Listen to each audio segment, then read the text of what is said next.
Hey guys, on the subject of spring cleaning, I thought maybe we could talk about your makeup bag. Get that old girl out.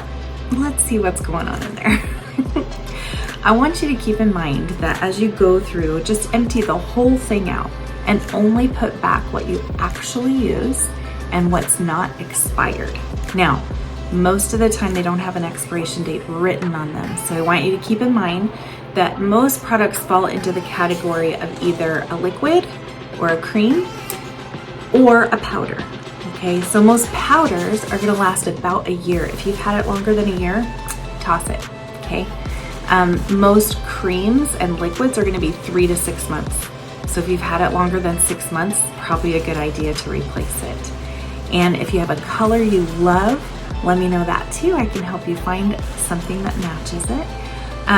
But anyway, let me know how I can help you to replace some of those items. Make sure everything in your makeup bag is fresh and clean. Treat your skin right by putting nice, fresh product on it. I promise it's gonna make a difference. See you later.